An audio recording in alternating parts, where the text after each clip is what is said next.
Good afternoon, Your Excellencies, our dear customers, distinguished guests, ladies and gentlemen.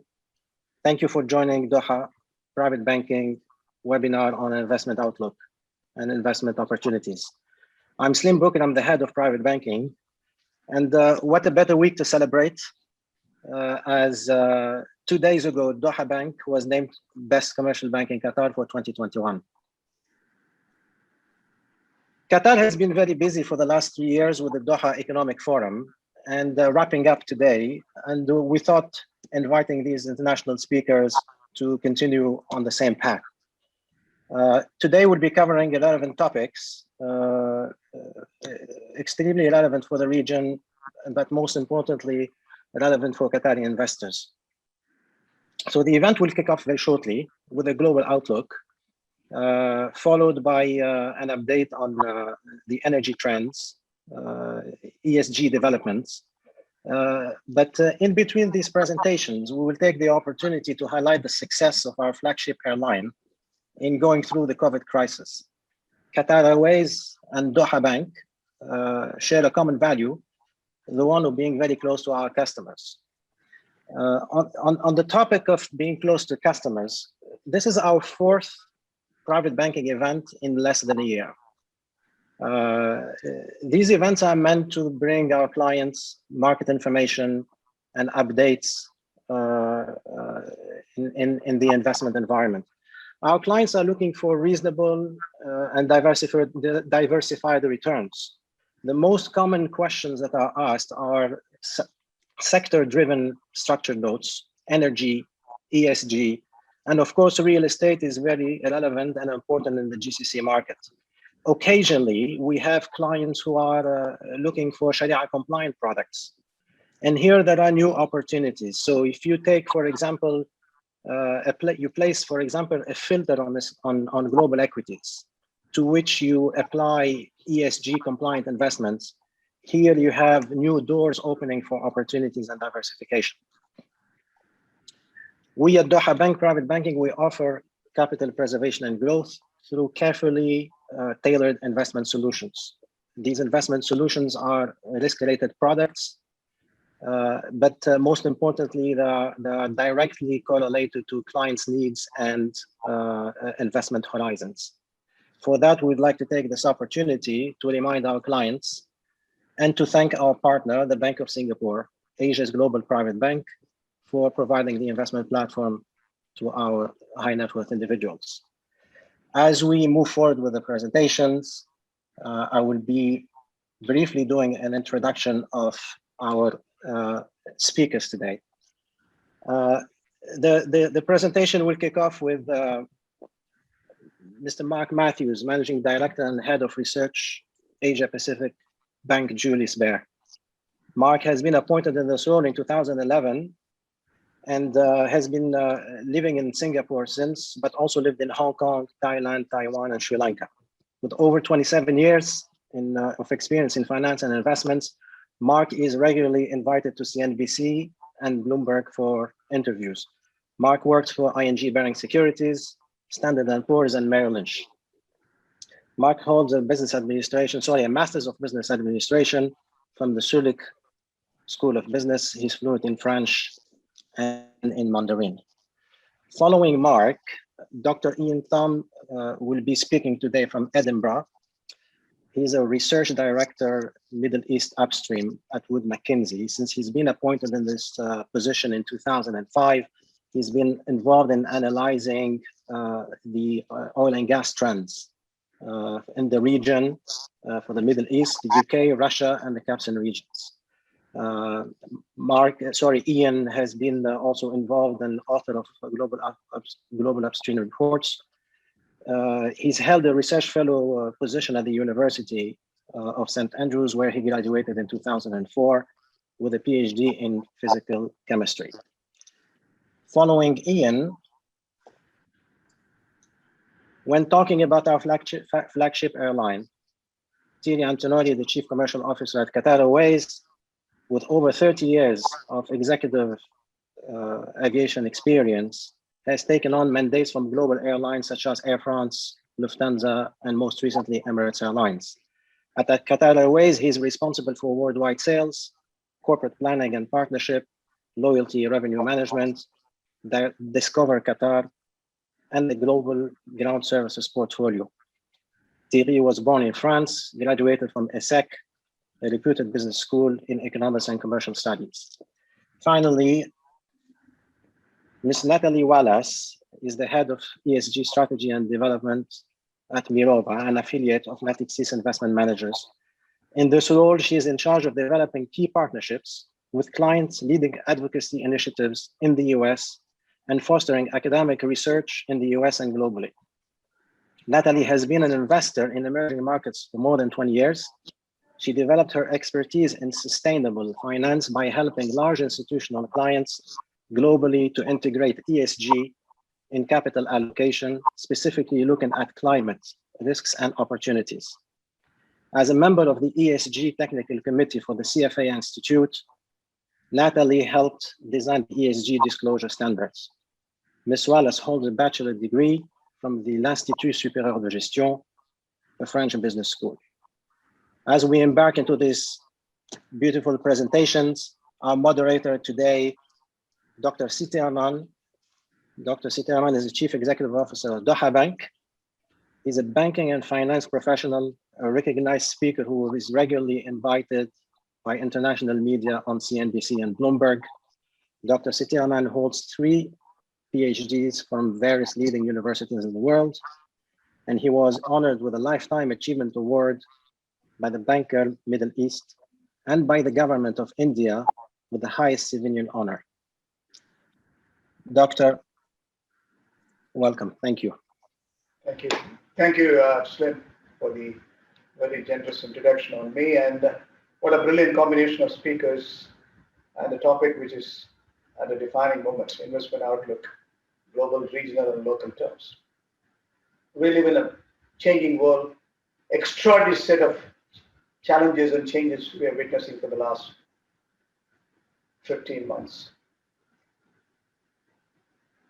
The positive side of the pandemic is clearly an opportunity. At the same time, risk and governance are integral. Social risk, economic risk, environmental risk, and the human tragedy, what we are seeing is hitherto unwitnessed.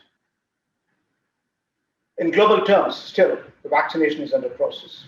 We have 10% fully vaccinated for 6.8 billion. We have done 679 million people fully vaccinated. We had an impact of 179 million people. We lost nearly 3.9 million people. Qatar itself was impacted like any other country across the globe. We have 229,000 people impacted. We lost nearly 383 people. So we have reasons to believe the risk and governance, which needs reorganizations. With the changing face of the world, we recognize we have to redefine in form and substance. The business model is getting redefined. The remedial management has been the solutions. Countries around the world align the monetary and fiscal policy. They improve the liquidity to make sure sustainable value chain is not in distortion. Debt servicing capacity is eased. Governments around the world pump trillions of dollars. So essentially, the interest rate was reduced and debt servicing is eased. And we thought the crisis over end of last year. Now, the mutants are very many. The first wave, the second wave, now possibly the third wave, which is contemplated still as a threat to humanity. In the midst, we have to recognize the defining opportunities, defining the risk, and how to create a sustainable value creation, ensuring human values and human dignity is not distorted. How do we eradicate extreme poverty? How do we bring in gender equality? How do we make sure universal education comes in? How do we ensure universal healthcare is forever to see our longevity is not challenged? global warming and climate change, increasing sea level, increasing temperature, carbon emission, which are real threats. How do we create carbon neutral society? How do we map solutions to create a carbon neutral society? The climate revolution has been the focus. The technocrats, the politicians have to realize, and they are converging now. The last one was the G7.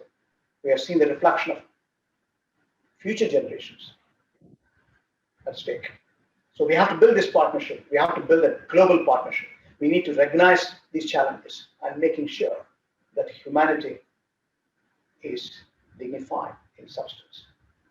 There's a beautiful saying: when you aim at short term, you cultivate flowers. When you aim at medium term, you cultivate trees. When you aim at eternity, you build humanity. And that's where there's a convergence now to lift the humanity to different prospects, making sure we create better world and better citizenship to this world. That's the principle-centered value. That's where we are in. We are recognizing the challenges. The global economic outlook has been redefined 4 times in the last 6 months. October, January, again, in April.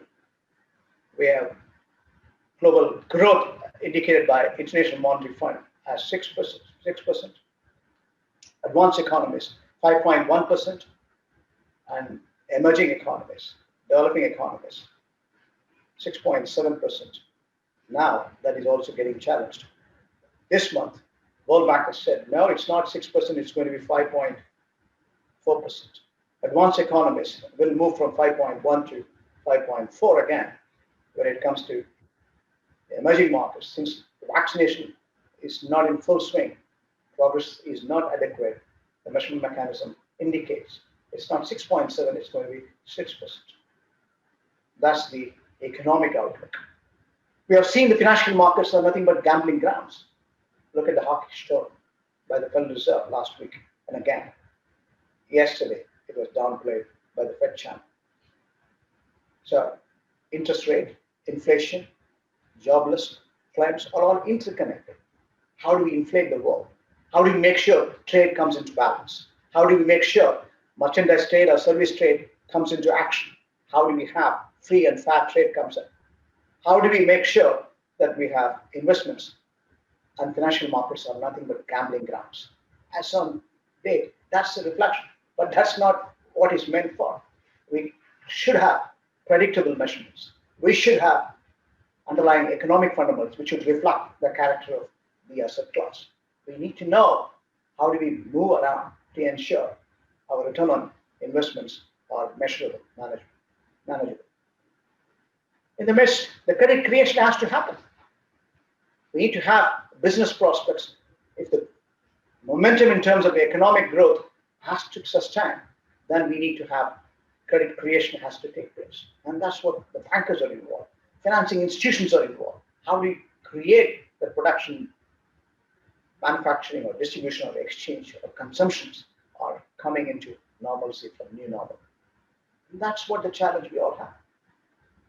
Commodity markets are accelerating at a different level. We have reasons to believe we need to have predictable indicators. Why is the question? Now we need to understand how the currency markets are getting interconnected with the commodity market. How do we measure them?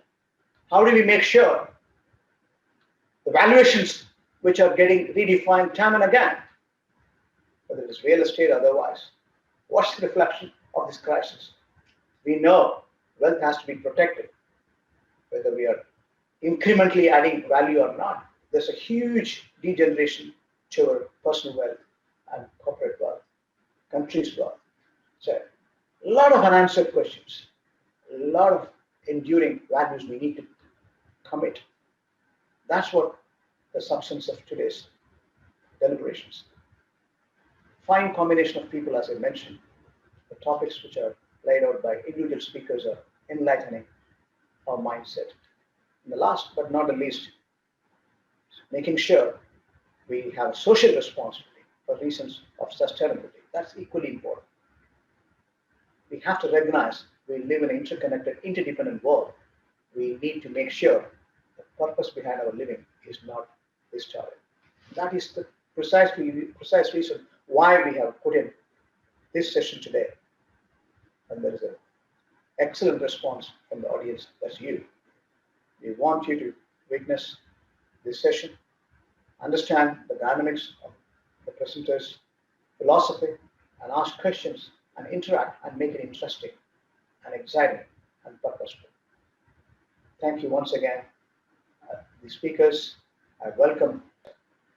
Let me move on to the next speaker, Dr. Ian Thom, Research Director of Middle East Upstream with MAC. And he has got so much to say about oil and gas investment trends and what it means for the Gulf, in specific terms. Over to you, Ian. Great. Thank you very much, Dr. Sridharaman. It's a great pleasure to be here. Hello, everyone. For those of you who don't know Wood Mackenzie, we are a global oil and gas, energy, metal and mining data and analytics company. And I'm delighted today to share some of our content that I've shared with our oil and gas clients on the investment trends in upstream oil and gas. And if you think about it, oil and gas has been hit really hard by coronavirus. It's also having to, it's in the front line with all the ESG concerns. And then of course, with the Qatar audience, there's a massive gas industry in Qatar. So I hope there's something here for everyone today. So the first thing I want to show you is the global upstream investment trends. If you think about oil and gas as a resource depleting industry, it needs to be a continual investment in resources to generate the production and revenues. Without that investment, the sector will wither. And indeed, if you compare oil and gas or energy to the other sectors, it is the most capital intensive of them. So the investment trends, it's a key measure that, that people look at. But it's also a very difficult measure to look at, and I'll explain why. So let's just go back in time. In the period up until about 2014, there was just this manic pressure for growth. So people had a perceived shortage of resources. So oil and gas companies, pricing signals were incentivized to invest. And we got to a peak investment in excess of $700 billion. There was an oil price crash in 2015-16, and the levels came down to a range between $400 to $450 billion. And then, of course, in 2020, coronavirus struck, and the oil price crashed, and companies made urgent cuts to budgets, and globally, we think investment fell by about 30%. Which was down to deferring of new projects, new investments, going slow on current projects, or just slowing down the pace of drilling. The outlook that we see is we think there is recovery in progress. So if you look at 2021 compared to 2022, we think upstream investments are up by about 10%. And this is, I think, vindicated or validated if you look at the companies that are listed, many of them in the US stock exchange, where they tell the market their investment budget for the year. The weighted average of the listed companies is up by about 10%. And those companies account for about 2/3 of the global upstream investment. So we can have good confidence in that.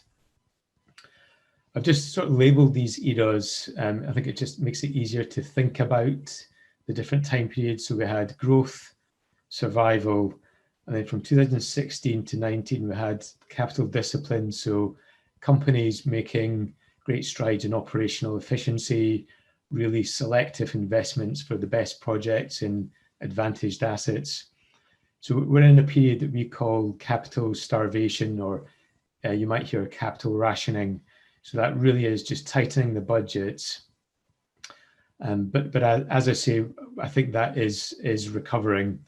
And we think by 2023, we'll be back in a place that felt a bit like it was in 2016 to 2019. So still very disciplined, but nevertheless making investments on the order of about $400 billion annually. But the other important point in this one is oil and gas did have a big crisis in 2015-16, and that in some ways made it positioned it well for the coronavirus crisis. If coronavirus had struck in 2014, I think oil and gas sector would have been an utter disaster. It was only because it had 4 years of capital discipline, it got itself into good shape, that it was able to adapt pretty effectively, I think. So lots of quick reactions, so downgrading budgets in a matter of weeks, a greater focus on short cycle investments, and it really was flexible and efficient. The part I show on the right with the gold and the grey and the dark blue bars, that shows the flexibility that's still there. So that's investment that's lined up, but it isn't yet committed. So if there is a weakness in the market or another wave of coronavirus that results in additional restrictions, there absolutely is that flexibility to hold budgets down and maintain capex closer to $300 billion. So I guess the question that often comes up is the industry underinvesting? And it's a great question, but it's a difficult one to answer. So if you just take 2020 as a baseline, you would probably say we are underinvesting, but the recovery is in progress. And I think if you think about the disruption to, let's say, the travel industry and many other industries, that because the coronavirus is likely to be an 18, 24, 36-month effect, well, I think it's no coincidence that we see that sort of dip for that similar time period in investment in oil and gas. So you could also look at this as a prudent measure to conserve budget and conserve cash for this period. But in terms of how much of that investment is translated through to oil and gas production, this green line I'm showing you now is the responses, the production, and this really tells us how much do you get for your investment. And I think a key point that can easily be overlooked is the growth in production is absolutely extraordinary. Depending on what time period you look at, whether you're back in 2010s investing close to $700 billion or at lower levels, the industry is managing to continue to grow oil and gas. And that's because that more selective, disciplined investment is going into higher quality assets, more productive resources. So the efficiency is much, much better than it was a decade ago. So it's a little bit difficult to say we're investing at half the level, therefore we're underinvesting. But that investment is going into much, much more productive assets, and the industry has got much leaner. So part of that is reducing costs, which of course has a knock-on effect for the supply chain. But there's also things like digitalization and focusing on the highest quality assets. So less Canada oil sands and more low-cost Middle East oil and gas. And all of that, you can see the chart on the right is the cost per flowing barrel. If you think about every barrel that's produced and you compare that against the industry-wide capex and opex, the trend is down, and it's nearly down by about 50%. So it's been quite remarkable. And I mentioned that recovery, we're seeing the recovery in places like the Middle East and Brazil with some of the highest quality assets, including in Qatar in the North Field. The other, I guess, dilemma, and this touches on ESG, is the incentives to invest in oil versus gas. So we still see the majority of investment in oil. And you might think this is a little bit unusual or unexpected, given all we hear about the shift to gas, and gas is a transition fuel. But if you look at, let's say today, the price for WTI oil and Henry Hub gas, you'll quickly realize the scope for enhanced returns and improved valuations. Oil investment is still managing to attract capital. We do see a bit of a dip in the short term in the US tight oil as that is curtailed. And then, of course, the Qatar North Field East expansion does have a bit of upward pressure on the gas investment. So you can see that in we think about 2022, 2023 effect there. Okay. Zooming in now on some of the trends that we saw in the Middle East. The chart on the left is showing the upstream development spend with a review before the price crash resulting from coronavirus. We think about $40 billion of investment was wiped out, but that recovery is happening very quickly. Indeed, you can see Qatar in the gold bars is one of the few countries globally where investment is really growing in the coming periods, of course, on the back of the big LNG expansions. But similarly, Saudi Arabia upstream budget has just been increased by close to about 40%, and ADNOC seems to be increasing as well, with lots of new project approvals in just the past month already. So the recovery is underway, and the Middle East is at the forefront of that. The chart on the right shows the deltas. So if you compare for each country our view pre-crash to the current view, and I think that shows there's a winners and losers within the Middle East. So we see the likes of Saudi Arabia, Qatar and UAE rebounding really strongly through this decade. So capital investment budgets increasing perhaps beyond where we saw 2 years ago. And in contrast, places like Iraq and Oman and Iran making big budget cuts in 2020 and 2021, but never really recovering. So we think the countries with less well-developed economies, less efficient NOCs, and lacking sovereign wealth funds, just to give that sort of assurance, perhaps lost a lot of the IOC investment and business environment credentials. So we see probably greater scope for investment to flow to the likes of Qatar, Saudi Arabia and UAE, where the resilience really seems to be strengthening these countries. Another trend I'll just briefly touch on this slide is the shift to gas and renewables. Last year we saw gas production grow in the Middle East. So despite all the impact on oil production, gas was a growth story. And indeed, renewables is a big growth story, and carbon capture as part of that.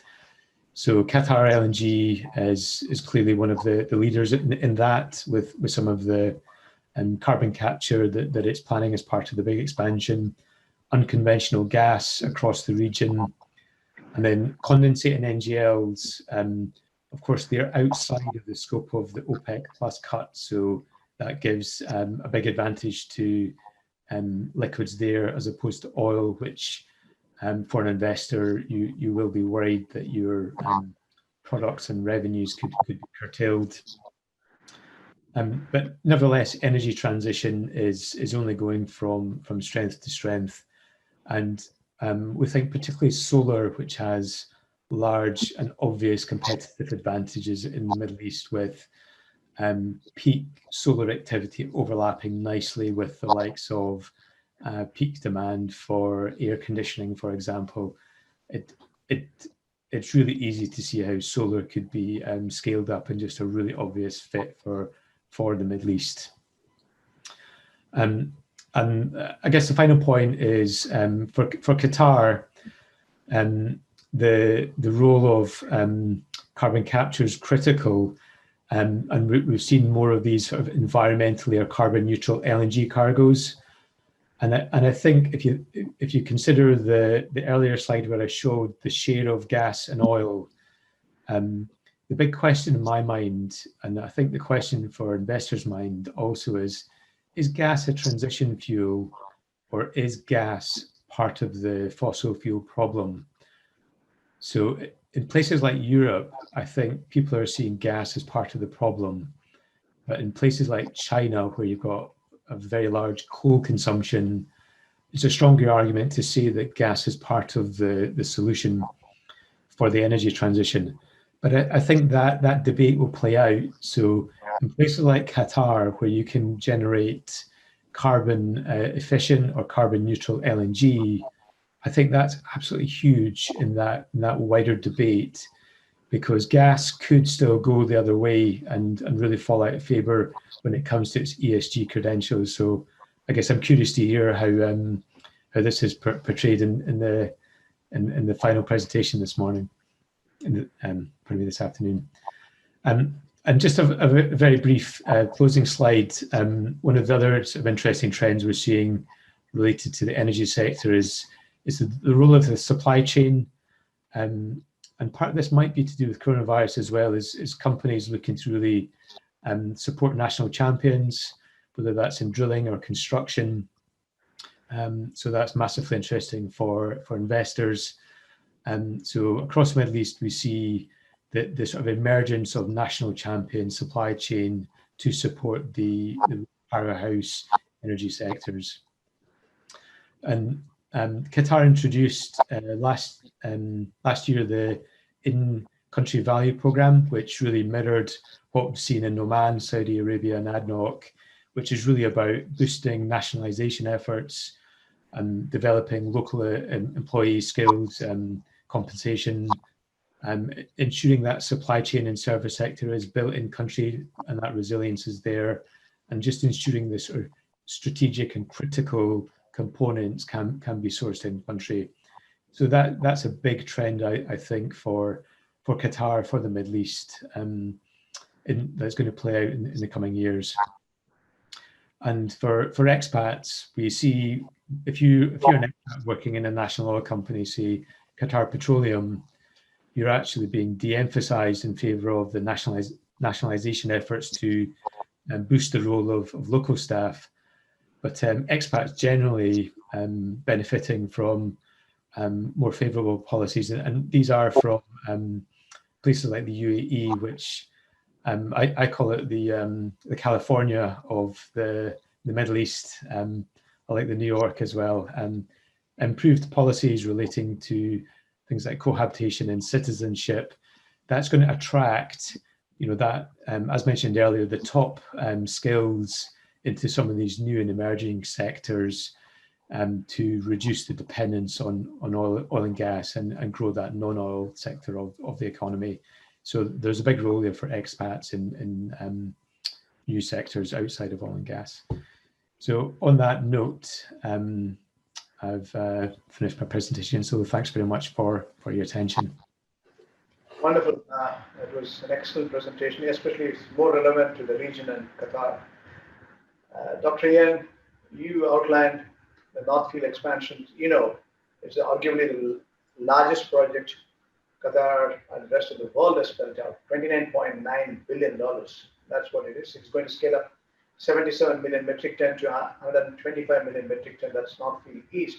Again, you have 125 to 127 in the North Field South. So downstream industries, petrochemicals are all going to be scaled up. Now, the question is, how do you see the expansion impact the economic momentum in terms of GDP, in terms of percentage?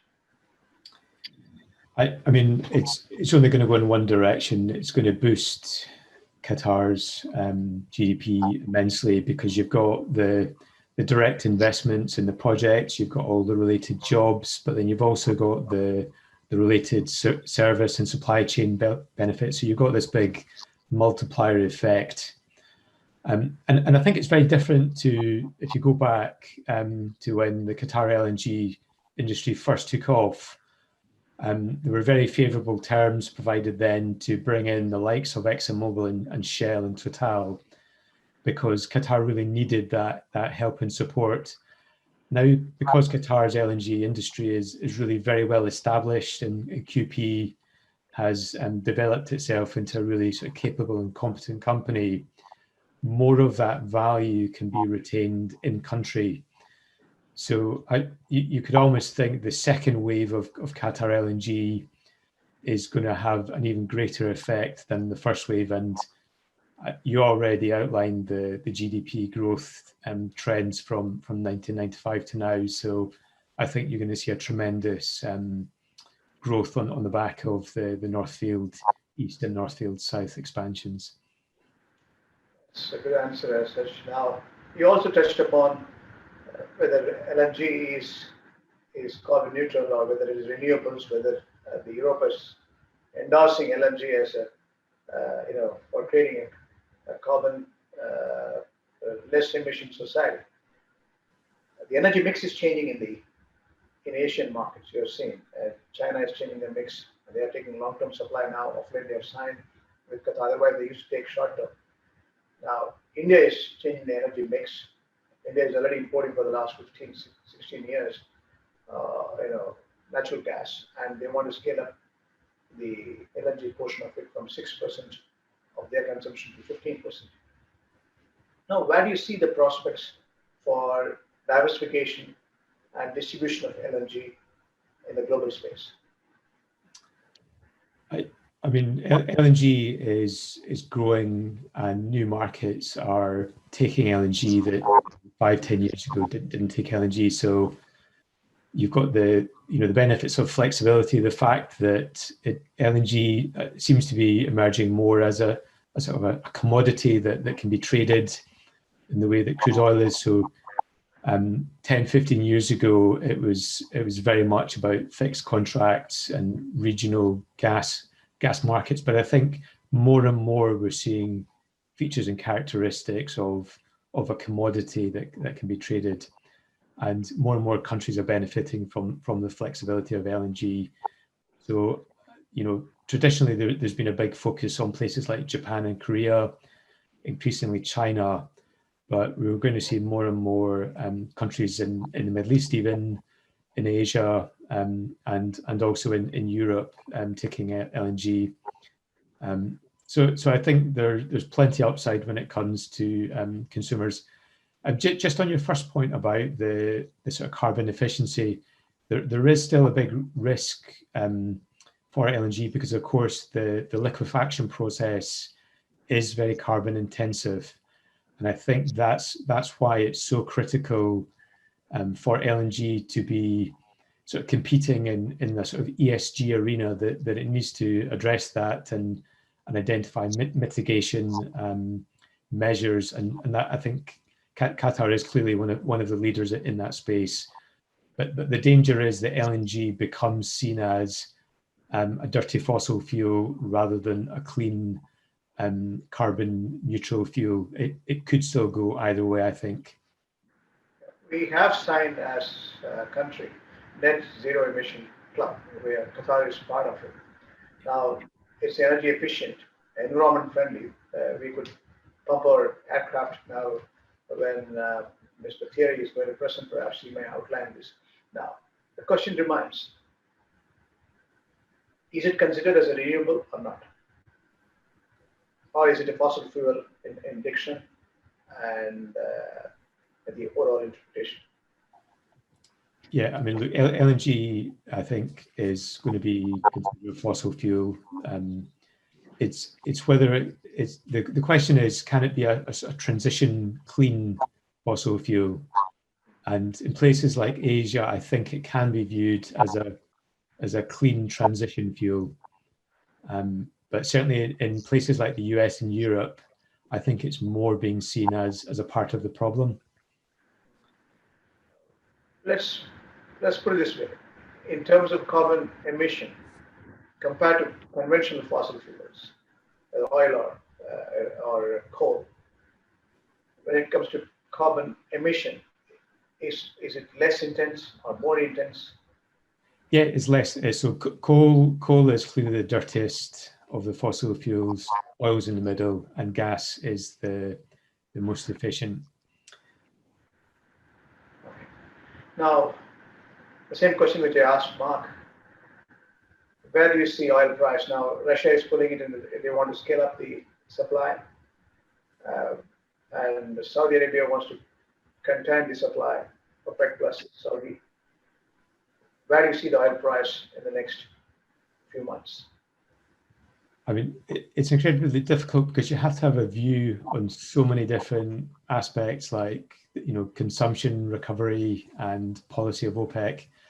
But I don't see it increasing much from where it is now, and I think we can expect $60 a barrel to maybe $80 a barrel is the kind of range that I would expect to see, because remember, there's a lot of oil that's still being shut in, and there's a lot of flexible short cycle production that could be brought on stream, and the budgets are increasing. So 10% this year, and I think investment budgets will increase in the next couple of years too.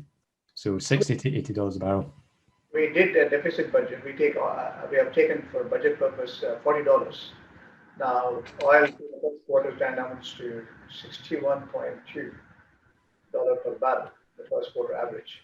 So we are going to run a current account surplus as well as fiscal surplus. I have no doubt about it.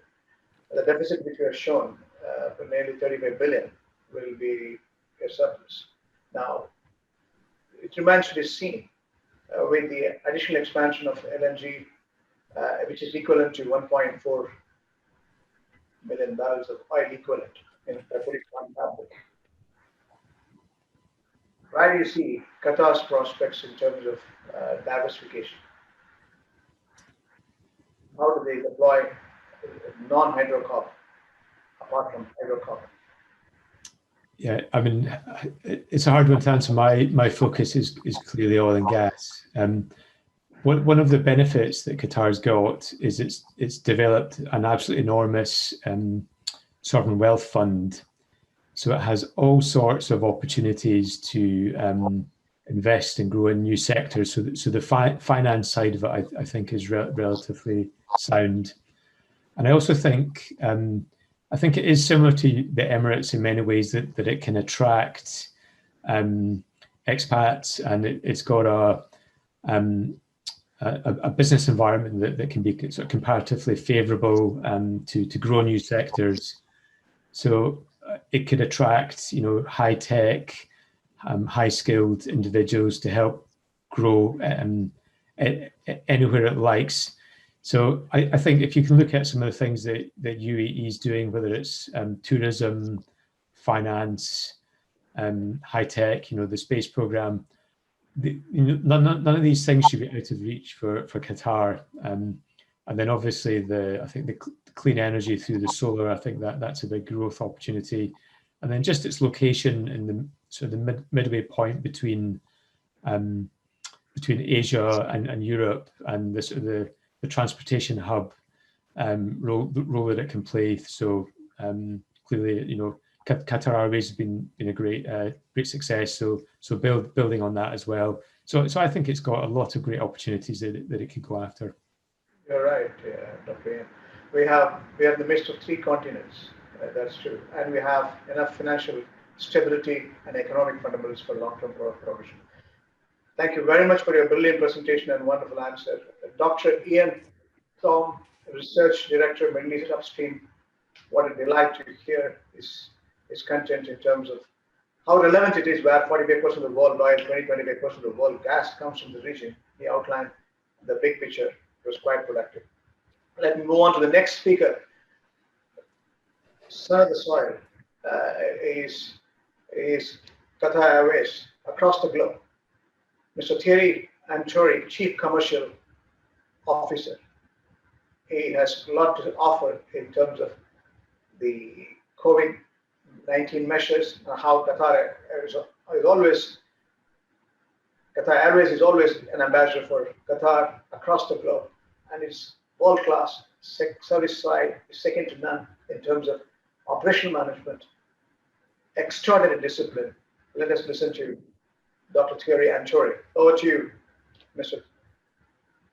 Dr. Sitaram, thank you. It's a pleasure for me to be here, you know, because I think we share some common values with Doha Bank.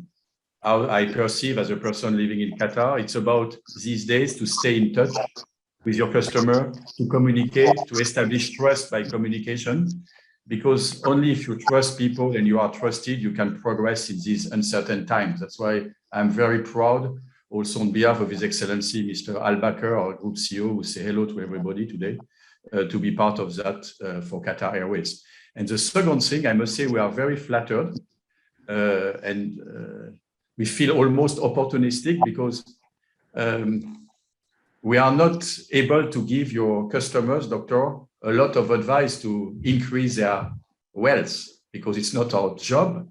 But I see with the quality of the people, the speakers, the team you have, your customer will probably make more money than in the past even. And at Qatar Airways, we are available for revenge spend. So I see that as an opportunity also to increase my top line today, thanks to you. So now let's go to the presentation. I just, technical problem, no. Here, can you see it? It's okay? Yeah, okay, good. So 469 days ago, the pandemic has been declared. So it was a thing that changed the world and especially the airline world. Qatar Airways, like each other airline, has been extremely hammered by this pandemic. Worldwide, a demand shock of more than 90% during the first quarter, April, May, June of 2020 versus 2019. The business demand declined even greater. It was almost minus 96 to 98%. 15,000 aircraft have been grounded within 4 weeks worldwide. Unprecedented state aids, furloughs, shutdowns, some airline bankruptcy, manufacturers suffering, supply chain disturbed, and IATA at this time predicting return to pre-COVID level not before 2024. So alarm in the cockpit. So what do we do as a pilot if you have alarm in a cockpit and you see the picture is absolutely crazy? Many airlines suspended in the world. At Qatar Airways, we continue to fly, but even ourselves, we were at minus 86% offer in May 2020 versus 2019. But so in March, mid-March 2020, alarm in the cockpit. So what does a pilot do if there is an alarm in a cockpit? He does nothing. He does nothing during 30 seconds or 60 seconds because he needs to keep cold mind, cool head to assess the situation. So Mr. Al-Bakr and his team assess the situation. And we decided to continue to fly for different reasons.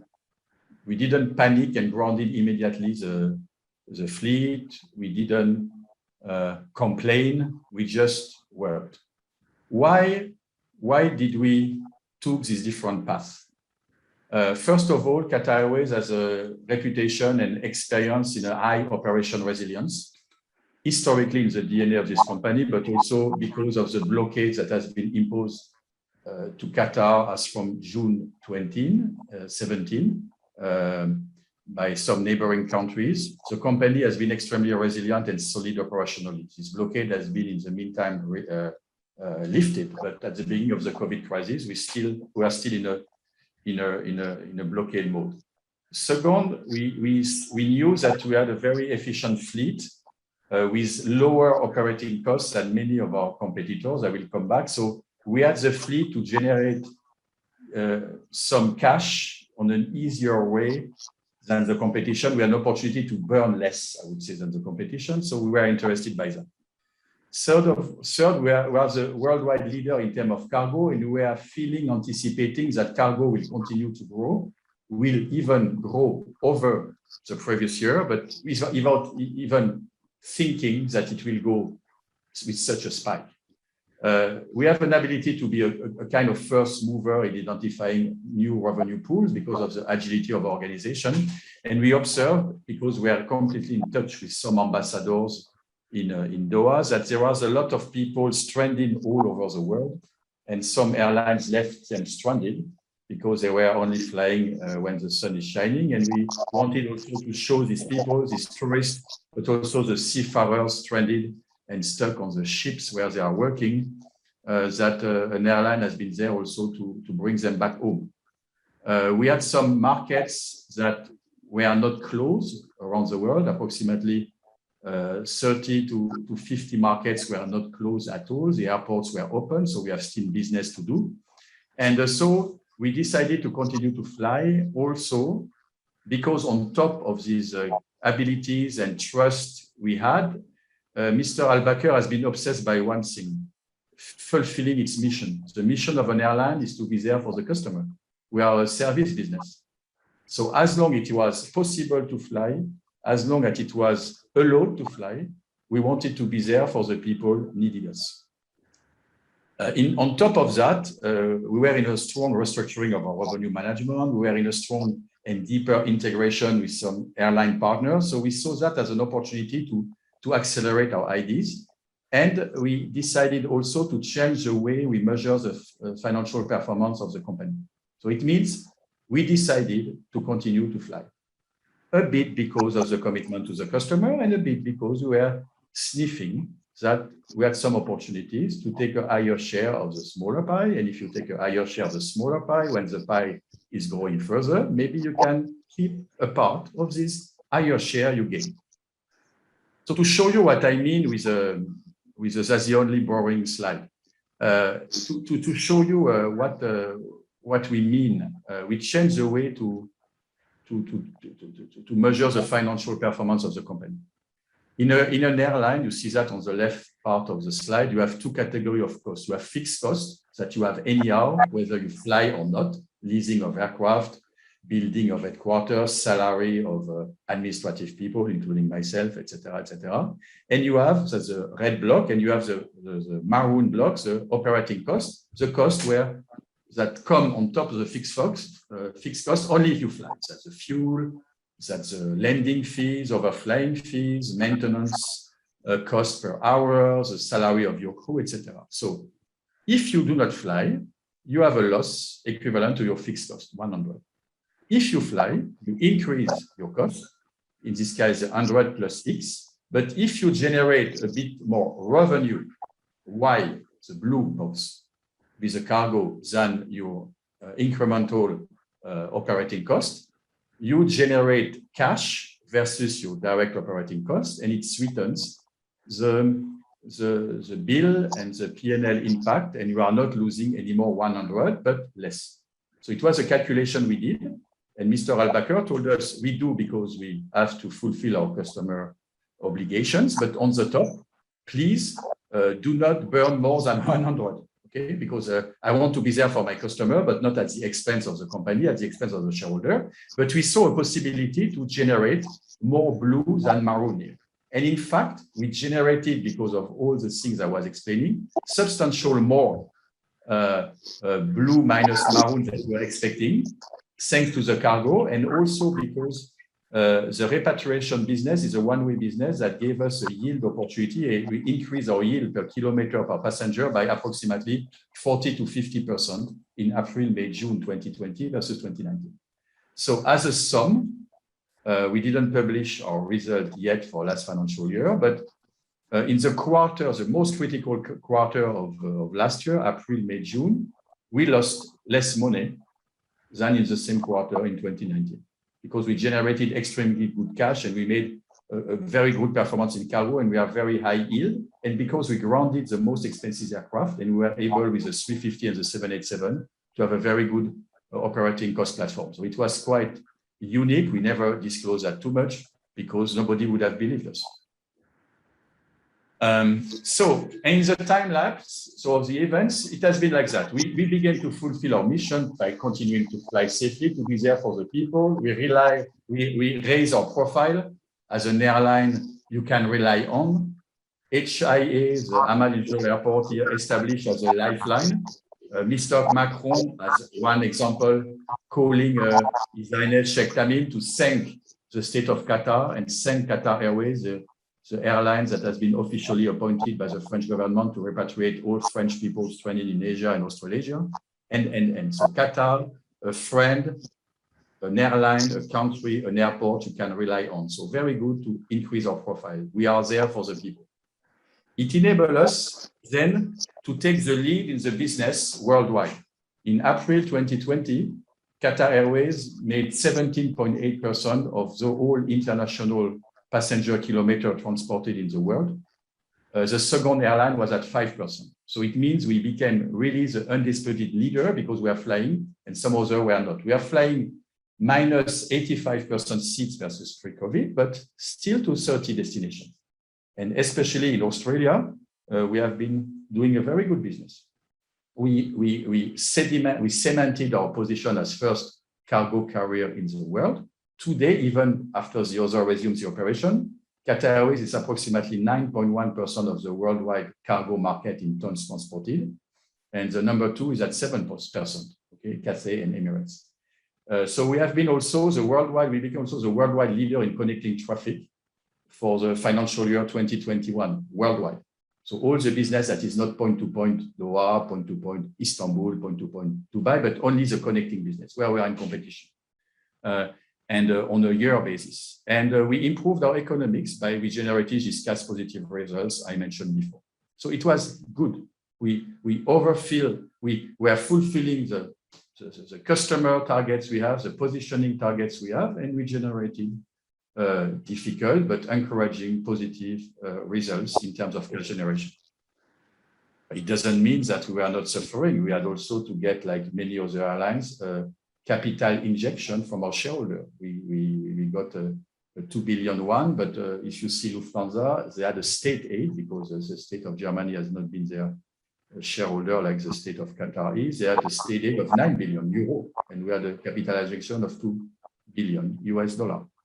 But what more important was it enabled us to read the market better and being agile with airline capacity. Because if you are everyday flying, you read the market, you never operate on a cold engine. So you know what is happening. You have something to discuss with your trade, with your distribution. So you are always ahead because you hear stories, you see stories, you experience difficulties, and you understand the customer expectation better than anybody else because you are confronted with the customer every day.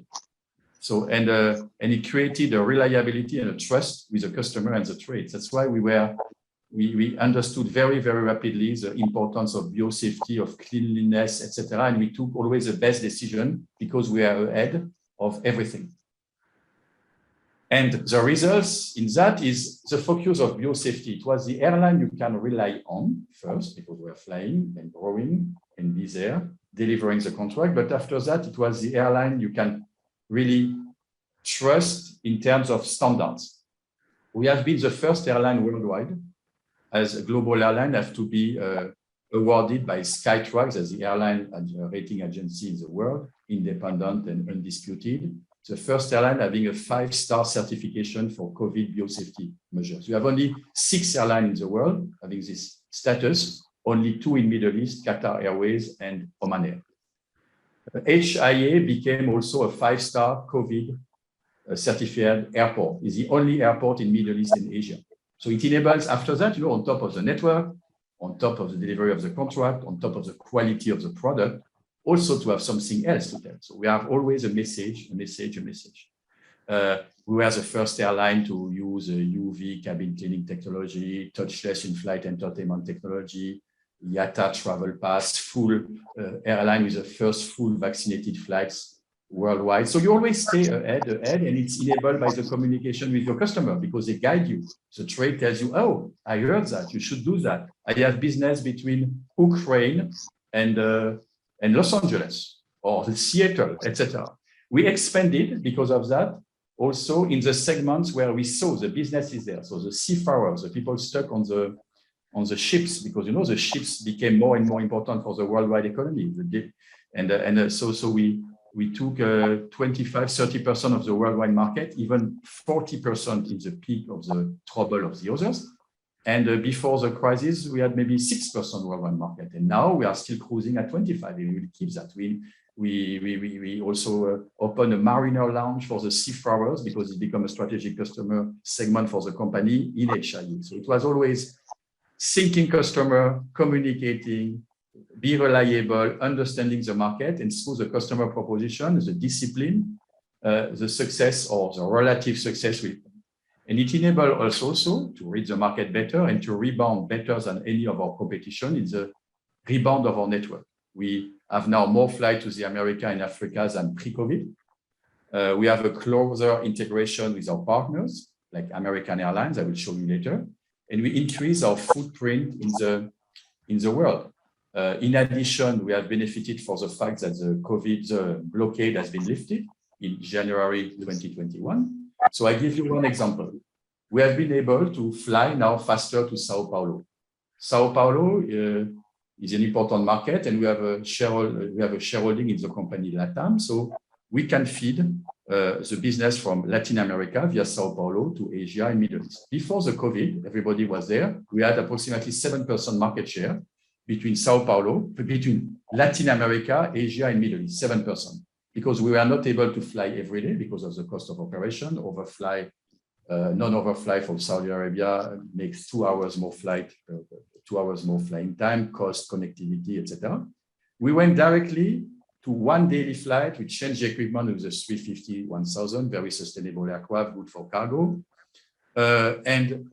We anticipated, and we went to 10 weeklies, 12 weeklies, now we are, and we go to double daily. And today, this 7% market share between Latin America and Asia, Middle East became 45% because of the integration opportunities plus LATAM, plus the way we manage the crisis. So you see, being there for the customer has been very well rewarded because in a crisis time, the people being there, the winners have a gap increasing versus the people not being there and the losers. Our main competitor made a series of mistakes because they were not flying. So they are permanently back and forth. They deliver the wrong network. They cancel flights. We are never doing that because we were on the top of our business because we operate. No, it's like if you do not practice something during years, you need a time to rebuild. So we have not had this problem. So it has been a bit the story of our management of the crisis. But everything at it based, we keep in touch, we communicate, we deliver. We are a brand you can rely on. You are a brand you can trust. You can have success with us or reach your target. Target is easy with us. It's not to develop the wealth by 20% per year, just to reach as safe as possible a city in the world on a reliable way. So example, also to give you some facts. Before the pandemic, we were operating to 10 cities in the US. Today, we operate to 12 cities in the US. We add San Francisco and Seattle to our network. We had one code-share partner before the pandemic. Today, we have 3. Before the pandemic, we had 60 cities we code-share within the US with partners, and today, 257, as an example. Seattle, we opened the route on 29th of January 2021.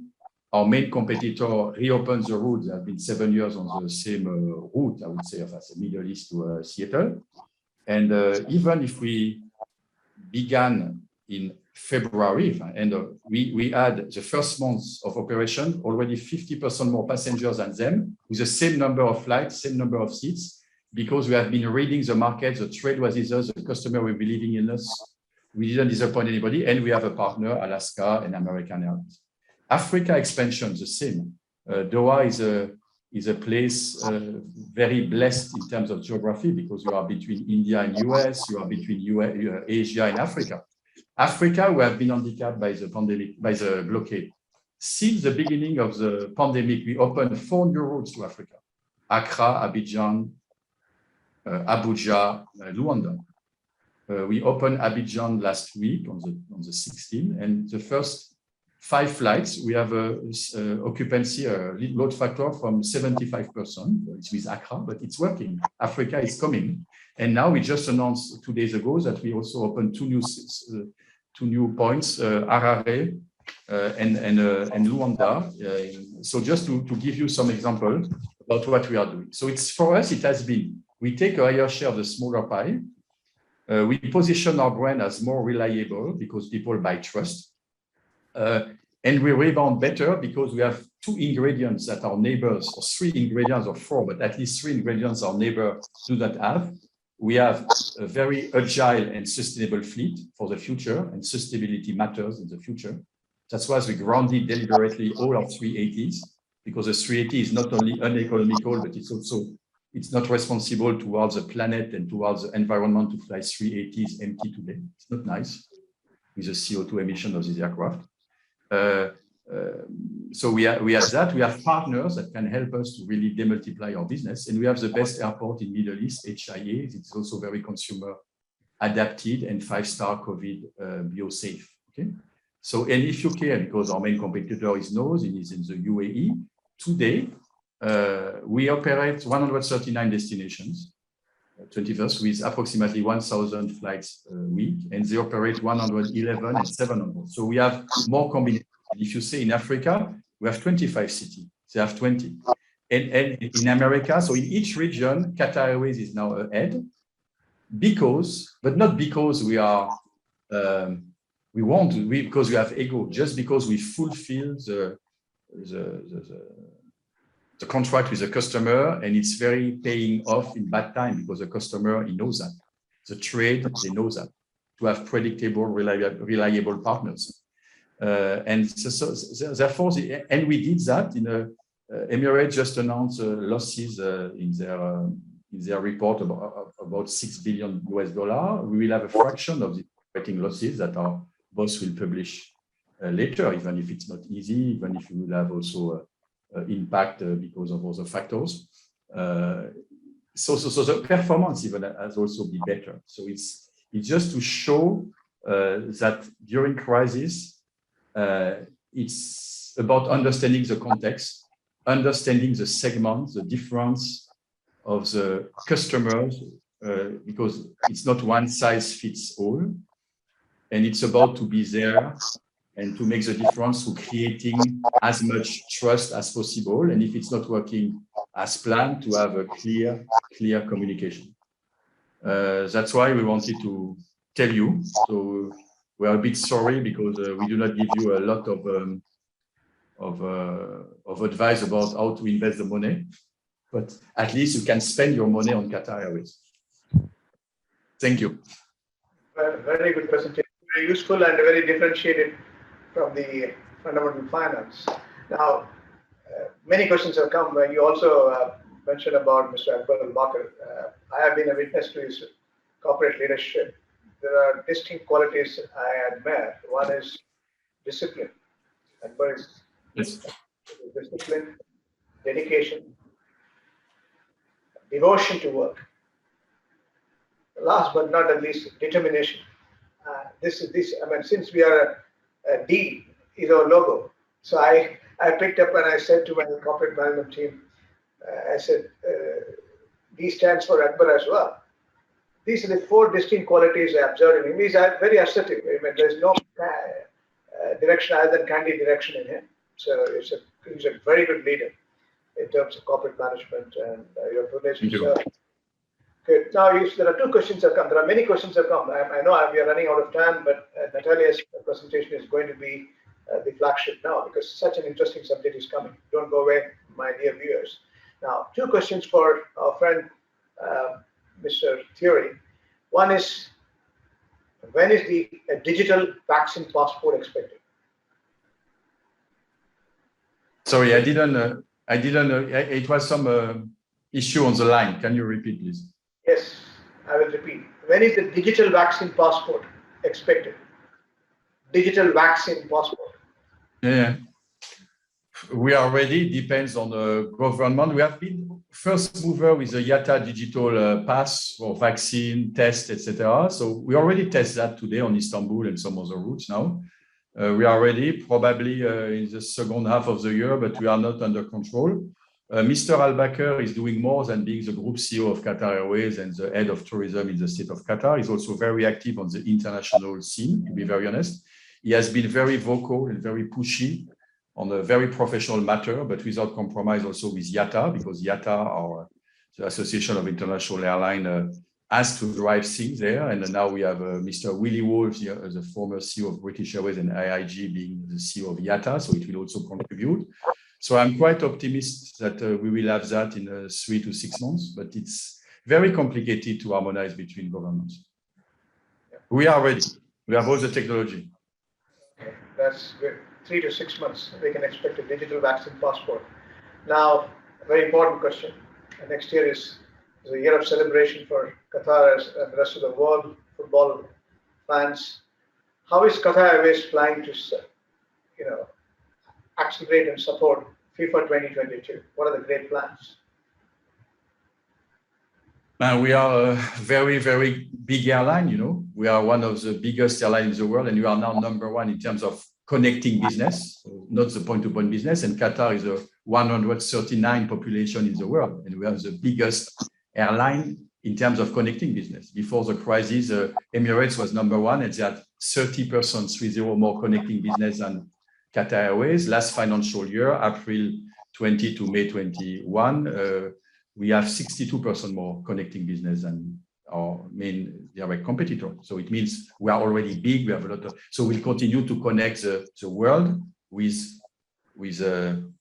Qatar. What we will do, we will change the structure of our hub, the scheduling, the network during 5 weeks.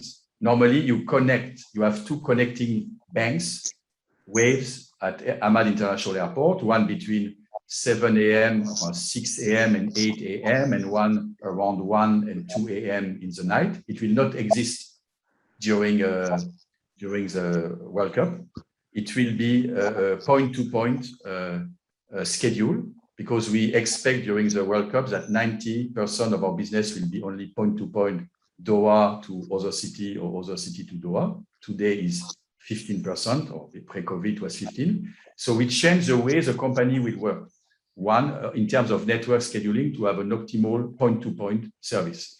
The second, we will reopen DIA, the older airport, I would say, the terminal of DIA, that is only used for Qatar executive jet today for all the charters. So we reactivate that. And we'll also offer the possibility of check-in for the fans at 6 to 8 other points in the cities. And we will also conduct a lot of activation, promotions that will be also rewarding for our customers. Our loyal customer will have access to a lot of possible raffles, tickets, goodies around the FIFA. So we want to be part of this. But if I may add something, Doctor, because what I like among others in this event, you speak about sustainability. Qatar Airways we are an airline, so we are not there to tell you that it's easy to be an airline and to speak about sustainability. Nevertheless, we have a lot of big agenda, like the state of Qatar and Mr. Al-Bakr especially. He grounded all the 380 for a certain time, and it will be long. Maybe it will come back probably for the FIFA. And you already wrote off 5 out of 10, and Air France and Lufthansa stopped the 380. You have to know that the 380 generate 80% more CO2 than a 350 on the same route, an Airbus 350, 80%. And some airlines deliberately continue to fly the 380, and with 100 to 200 passengers or less than 300 passengers on the flight, it's not very good for the environment. At Qatar Airways, we are not like that, and I want also to pass this message, if I may. No, it's a wonderful lead to the next speaker. You said it all. Yes. It's the name of the game. And the world now cannot survive without sustainable development goals. Whether a continent or country or corporate for the matter. And that brings the next speaker as such. Now let me thank you. Thank you. On the wonderful presentation and the question you have. A lot of questions have come to you. Unfortunately, for want of time, I have to close your communication on the Qatar Airways bit. Now let me move on to the next speaker. It is very, very important that the world is converging on one substance, that is sustainability. The G7 has widely acknowledged that's the way to go. And we all realize it's not only corporate objective, social responsibility comes in, social risk management comes in substance. To present and elucidate and enlighten you all. Those speakers now, who is in the US now, she got up early in the morning and she's been waiting in the wings to present Mrs. Natalie Wallace, Head of ESG Strategy and Development, Mirova Natix. It's what an opportunity for us to listen to her conversation. Over to you, Ms. Natalie. Thank you very much, Dr. Sitaraman, and thank you for having me this afternoon. Indeed, good afternoon from Cambridge, which is the innovation hub and educational hub close to Boston, on the other side of the river, actually.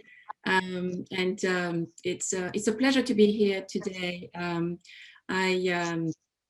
As Mr. Buddha alluded to, I spent quite a lot of time investing in emerging markets during my career and really enjoyed seeing the economic development around the world, but especially in the Middle East. So it's a pleasure to be here today.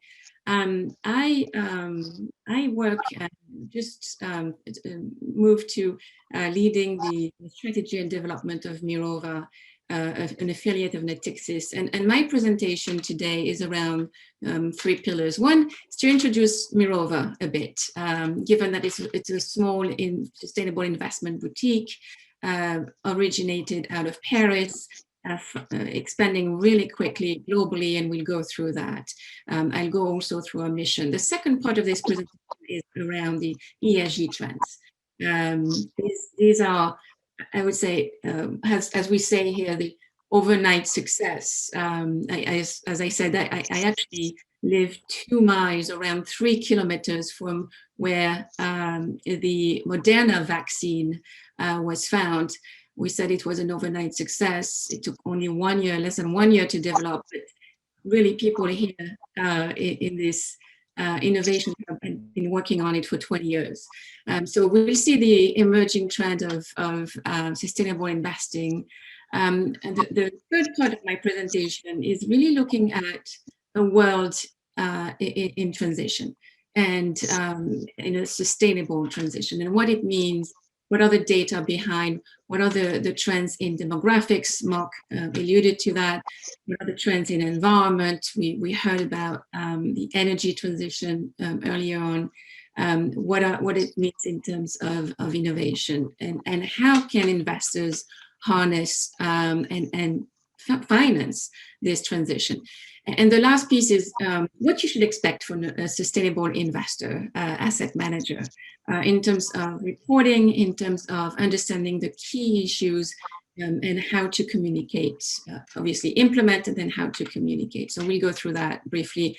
I'll try to remain short and concise so we have enough time for Q&A.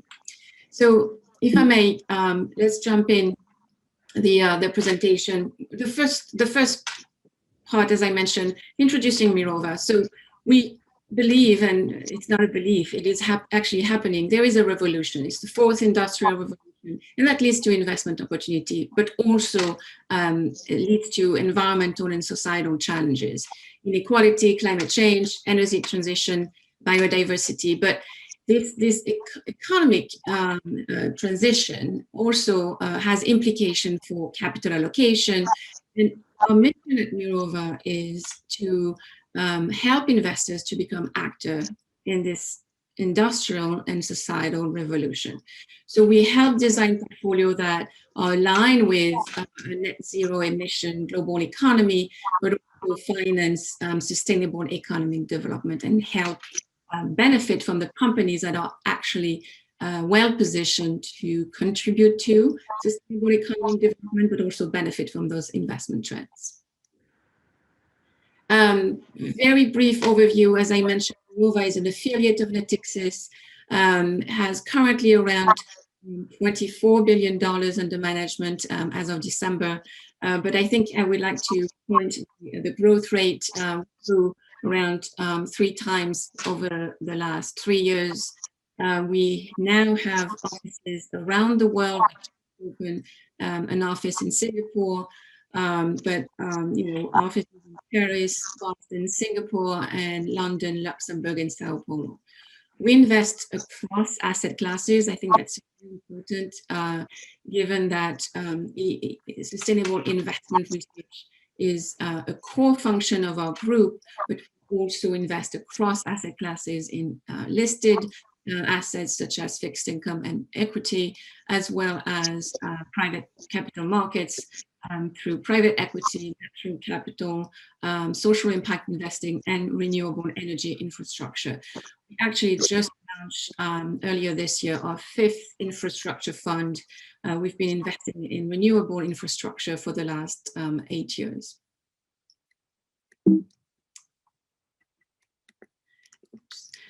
On the next slide, and the second part of this presentation is around ESG investment trends. And again, not an overnight success. It started a while back.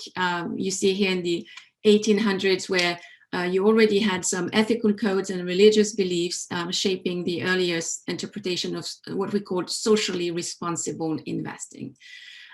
Over time, and especially since the mid-90s, we've seen a rapid growth in, call it responsible investing, sustainable investing, Sharia compliant, impact investing, or environmental, social, and governance factors, which is the latest acronym. Really, we've seen exponential growth. The idea is that it started obviously with, in the mid-90s, an explosion of focusing on shareholders' return, given Friedman's philosophy around the role of a company to fulfill its purpose for shareholders only.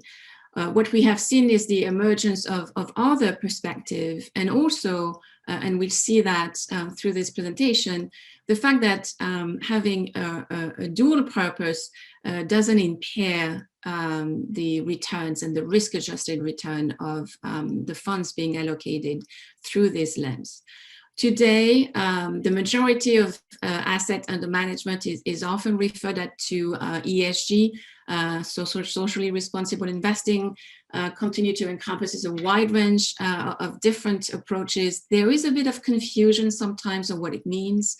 I'm a member of the ESG technical committee at the CFA Institute, and we just issued the ESG disclosure standards that really helps clarify a bit the sector and what it means to be investing either with ESG integration or for dual impact, both and dual objective, both for risk-adjusted return and impact. What I move to today, I think, looking at the drivers of this phenomenal growth in ESG-related assets under management, well, I would point to 2 factors. One is the fact that the way investors value companies has changed dramatically over the last decades. And then the challenges that executive management and board members are facing to manage these companies has also evolved over time. And we've seen, especially with the pandemic, the importance of resilience. I think the presentation before me from Qatar showed how important diligence, discipline, resilience is essential for the survival and the thriving of a company and a business. On the left-hand side, what you see is, and that's a chart that has been updating over time by Ocean Tomo LLC. What you see here is the increased importance of intangible assets in the valuation of companies. And this is based on the S&P 500. It started around 17% in the 1975. What it means here is that tangible assets such as plants, such as CapEx, real assets, were really the key components to value a company. Today, in 2020, and I'm actually the first surprised to see that it continues to increase, is around 90%. What are intangible assets? They are obviously brands, corporate brands and reputation. You see on the right-hand side that in 2014, the top challenges as assessed by C-suite leaders was corporate brand and reputation. It's also innovation. It's also human capital. It's building operational excellence. It's delivering on a very strong customer relationship. Again, a factor that was highlighted in the previous presentation. Fast forward in 2021, you see that some items are still constant, some factors are constant, innovation and human capital, but you see that two other items came to the forefront: digital transformation and business model adaptation. Again, the previous presentation showed that how important that is. We are in the mix of a fourth industrial revolution, a fourth revolution, and societal revolution, where human capital is actually more essential than ever. We saw the importance of having people, despite digitalization, despite AI, despite increased robotization of plants, the importance of human capital in a pandemic, and how this is a very important asset for companies. But we also see that companies need to adapt, need to take into consideration their changing environment. And if I may, we'll jump into the next slide and go through what is this environment and how is it changing? What are the transformations being operated? I believe you've read a lot and have heard a lot about, you know, our transformation in terms of digitalization. Again, me sitting here in Cambridge and Boston, you know, in this ecosystem where education is key, finance is key. Boston is actually the place where the first mutual fund was created. As you can see, innovation in finance is important too, as well as government support. These are all factors that are leading to a transforming world through innovation. But really what it matters is that demand is changing. The consumption patterns are changing. And here I just want to highlight one item, I think, which is very relevant for the region and relevant globally, is the demand pool and the new Gen Z and why it matters.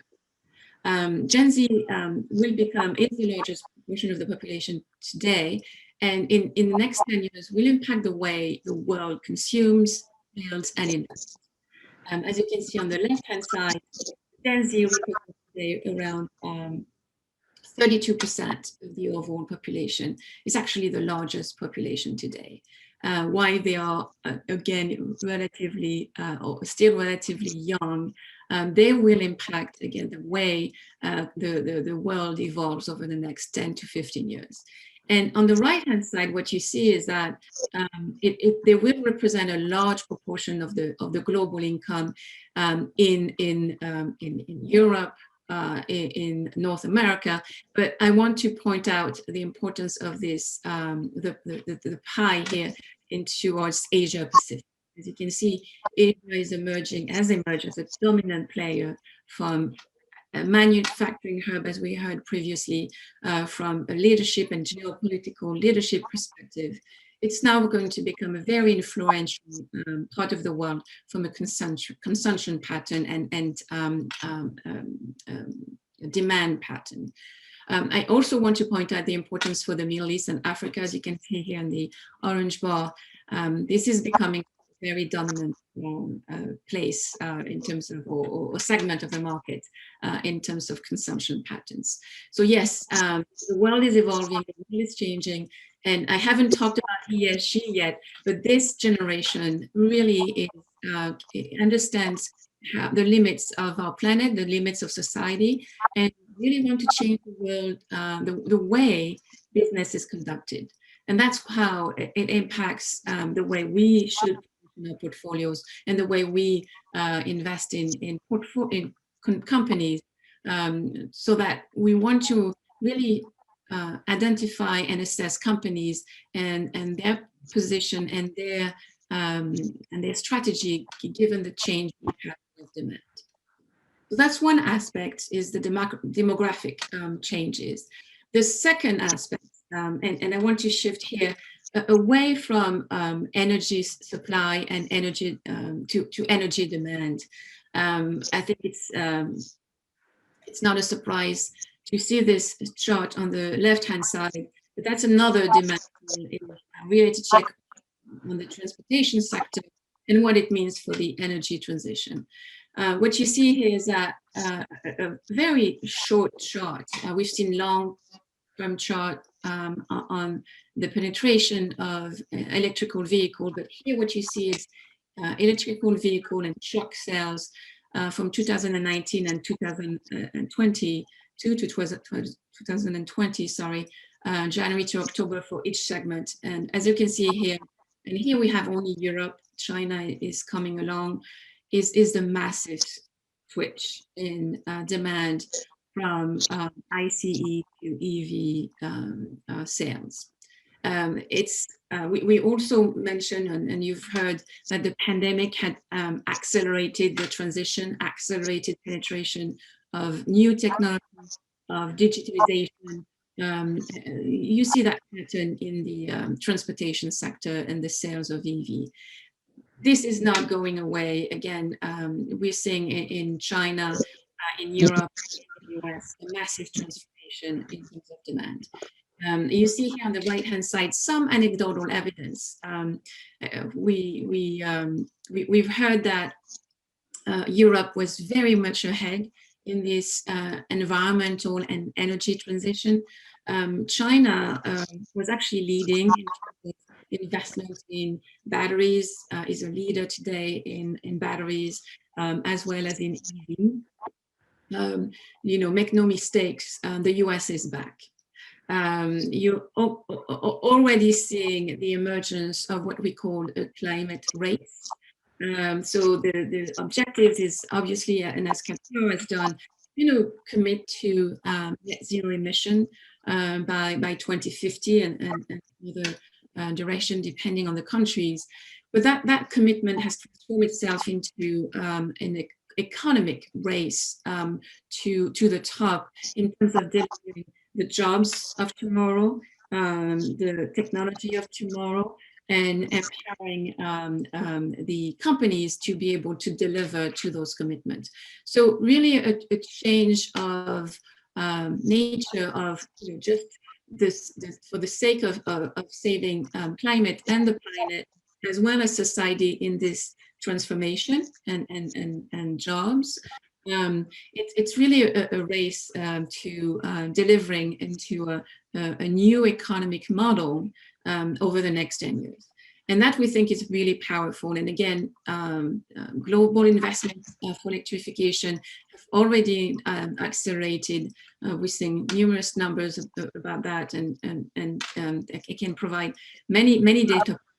But make no mistakes that this is a global competition to the top in terms of changing the economic model, as I said.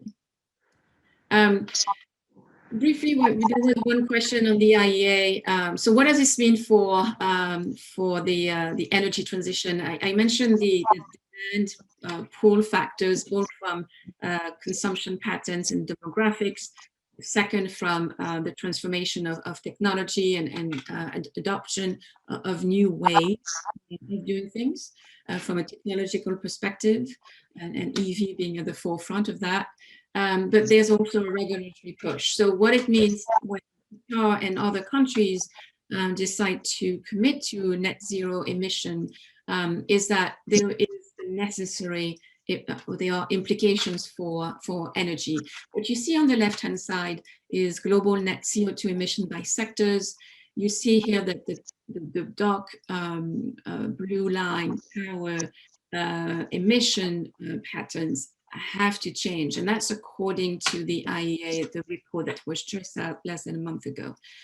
That's the implication of this power emission patterns change is really that on the right-hand side, the IEA recommending that no new oil and gas fields were to be approved for development, and obviously no new coal mines or mine extensions. And that's as early as the next few years, by 2025. So you see here that there are implications for the region. You know, later on in that report, and I will all encourage you to read that report, because it's a dramatic change in the way the IEA has recommended capex, capital expenditure in energy supply for the next few years. If I narrow down to, you know, what are the opportunities for oil and gas producers such as Qatar, is really to focus on education. I bring that back home, and education, innovation, and investment, and shifting, making those fields sustainable from an environmental perspective, and obviously from a societal perspective.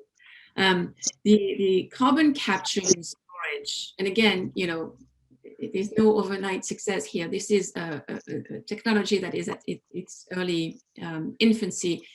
You know, for the fact that MIT is working very hard on delivering low cost carbon capture and storage capabilities to the world. But that's an opportunity for Qatar to thrive. Yes, gas here, as according to IEA, is not considered a transition tool or energy supply, and thus how can Qatar continue to thrive while remaining in the boundaries of a sustainable economic development, and making sure that they have the technology and education and investment to deliver on the net zero. So carbon capture and storage will be key for, I would say, low cash cost producers. Again, there are implications here, and I won't go into that. This is not my expertise, but the point is that low cash cost producers will remain, obviously, for the next foreseeable future in play, and the more innovation and investment in lowering the carbon emission of gas energy will really help in terms of keeping market share in that in the demand that is really changing dramatically. So here at the last part of my presentation, which is, okay, what does this mean for you know, investors? How do we at Mirova align portfolios, our clients' portfolio, with a 2-degree world? What you see on the right, on the left-hand side, is the current indices warming or global warming scenario. So we actually partnered with a climate consultancy firm to develop this climate scenario analysis, and really since 2015 have been digging into data, both carbon emission data, climate scenario analysis, in line with global climate scientists, and as defined by large organization and credible organization such as the IEA. So currently, no index is in line with a 2-degree objective. So you see here the implication already for investing through passive allocation. And here I'm talking about equity portfolios. Same is true for fixed income portfolios.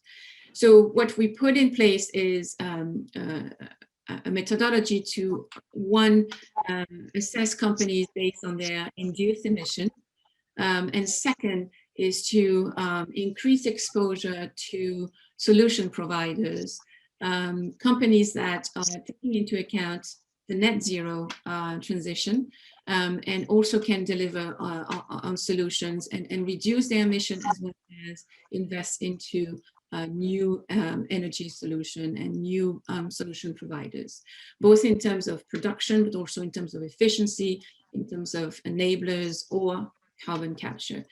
All our strategies are currently below 2 degrees in terms of global temperature. given that we manage these two aspects, which are, again, induced emission and avoided emission. And the last piece here, and I'll stop here and we can open the floor to question, is the importance of reporting and communicating on impact. Not only do we have all our solution and strategies being below 2 degrees scenario, we also make sure that we invest in companies that are, one, as I said, committed and contributing to sustainable economic development, but also benefiting from. We really believe that having a dual objective, sustainability and risk-adjusted return and superior long-term performance are totally compatible. What you see here is a sample of our portfolio, which will be committed, positive, and slightly neutral when it comes to contributing to the UN Sustainable Development Goals, the UN SDGs. And again, here you see the reference index where you have exposure to risk and negative. So our role as active investors is to really, again, assess these companies based on their contribution, their investment in this sustainable economic development, identifying those trends, and report to our clients for their positioning for companies that benefit, for companies that contribute, and for long-term performance. I'll stop here and we can open to question at this time. Truly refreshing, Natalia. What a brilliant presentation, and it's truly meaningful for us to redefine ourselves. And a few questions have come to you. You said 32% is Generation Z. Now, what could be the major expectation from Generation Z, which we need to be alert to? The real issue over the next few years, so let me step back. Had we started this transition to low carbon emission 30 years ago, we wouldn't be in such a dire straits. And it's not my wording, but the Principle for Responsible Investment, the PRI, which is now a major force in our industry, signaled that 10 years ago and called it the inevitable policy response, right? So what happened over the last 2 years is a condensed approach to, or condensed transition and the acceleration, if you will, of this inevitable policy response. What happens is that you have, the risk for investors is that you have not only a demand shift, as we highlighted, I mean, for one anecdotal evidence, but the world is definitely changing. The technological improvement and lower cost, currently levelized costs of renewable energy, solar and wind, it is much lower than even gas in the US and in many other countries. So you see that shift from a supply cost perspective. And then you have the regulatory trends that are enforcing that up very dramatically. The consequence is you've seen the price of carbon prices really increasing dramatically during the pandemic. It's hovering today above 50 euros in Europe. In some instances, some economists are looking at, or estimates are looking at, a price of $100 to $200 over the next few years. So you see that shift. Not only is it there's a regulatory push, again, not only in the US or in Europe, China is a big driver. China was the largest investor in renewable energy over the last 10 years, not the last 2, over the last 10 years, right? So these transformations definitely have an impact, and you see it in pricing right now with the carbon pricing. Just another anecdotal evidence. Exxon used to be the largest market cap in the world in 2013 and was booted out of major US indices just a year ago, a bit more than a year ago.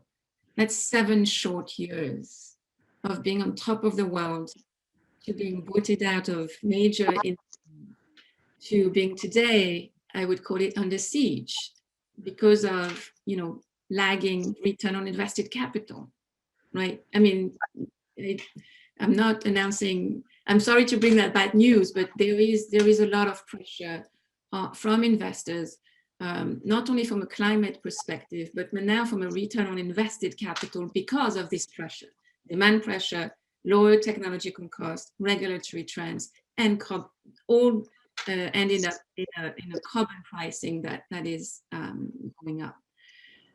This is not going away. Yes, oil prices have recovered, that might recover for some period of time, but I want to remember or remind the people here on this call today, 7 short years.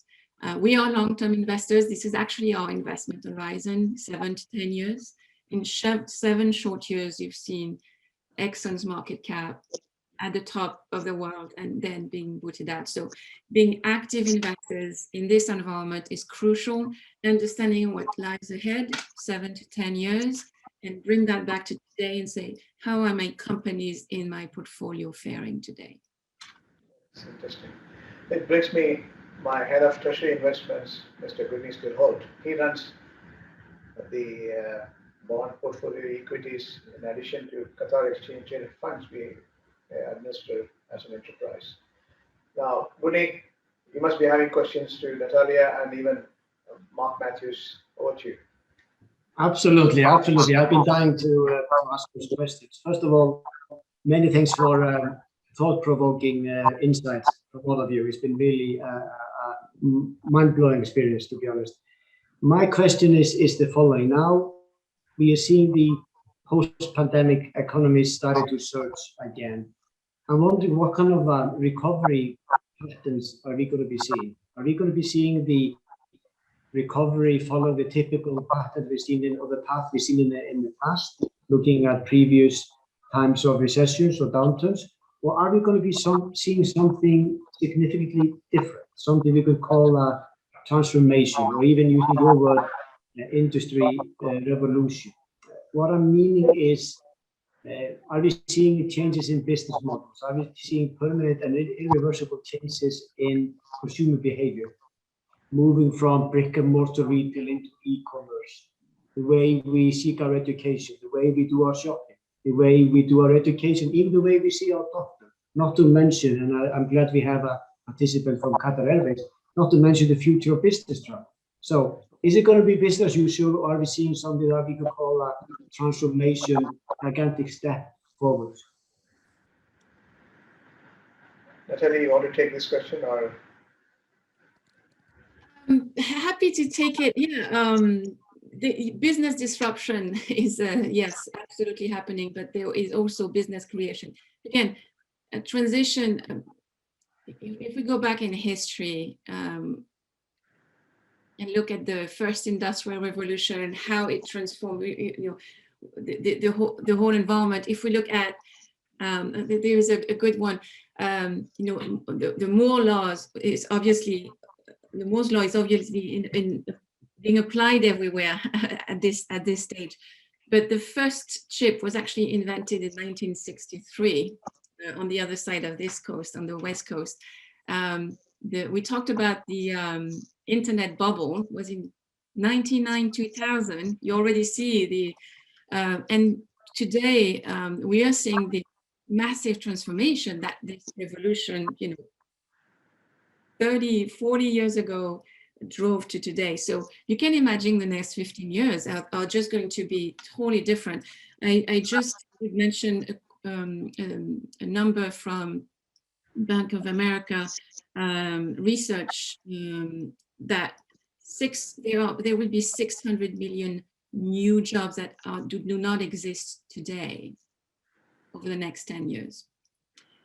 Again, the importance of education, of innovation, being at the forefront. I think all of the presenters today mentioned that this is crucial. There is only one constant: the world is changing. So it's really being agile, understanding these economic trends, macroeconomic trends, and how this new generation is going to impact the work we do every day. I think this is something that is very relevant for all of us. And I'll stop here to leave the other speakers answer as well. Mark, Matthew, if, it's a very comprehensive question my colleague asked. If you're available. Doctor, actually, Mark has to drop off due to another commitment. No, it's perfectly understandable. I mean, we overstretched a bit because such an enlightened, content. And again, the Facebook we open questions are pouring as well. I think one more questions perhaps Goody can ask, and then we can propose word of thanks. A lot of questions have come even for Natalia, 4 or 5 questions, but for want of time, I have to, say bye to our audience. Now, let me ask Goody to choose final question.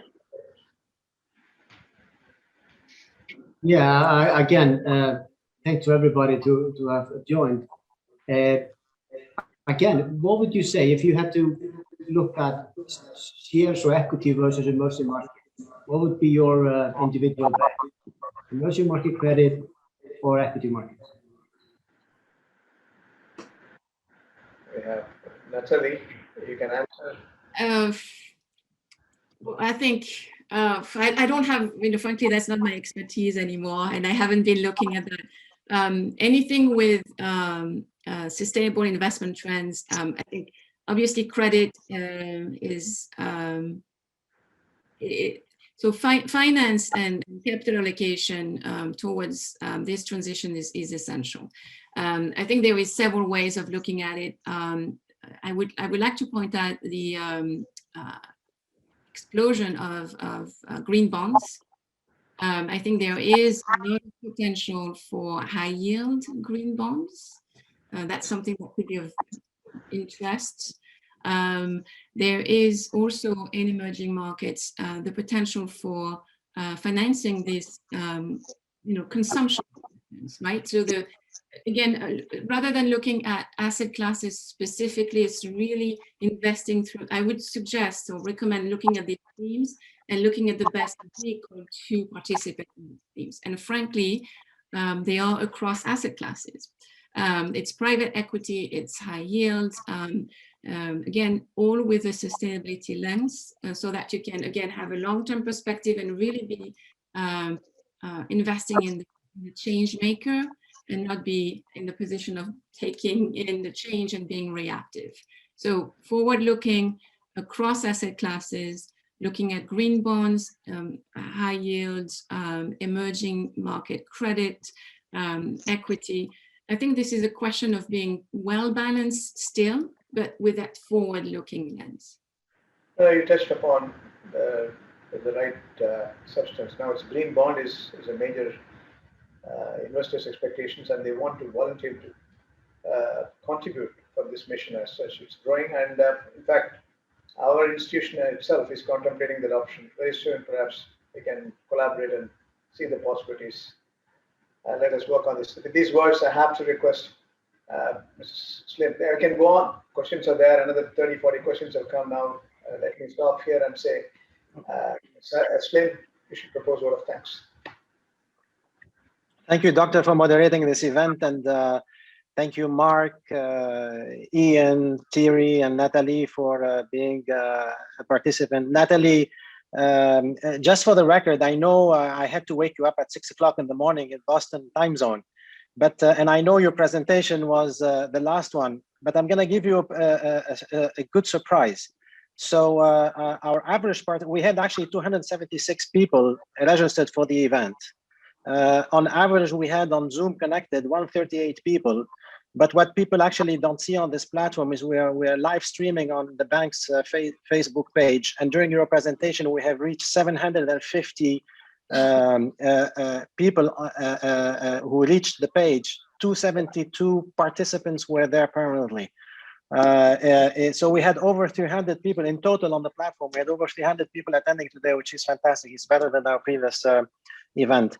So look, Dr. Sitaraman and myself, on behalf of the management team, want to thank all our audience, our clients, the speakers for joining today.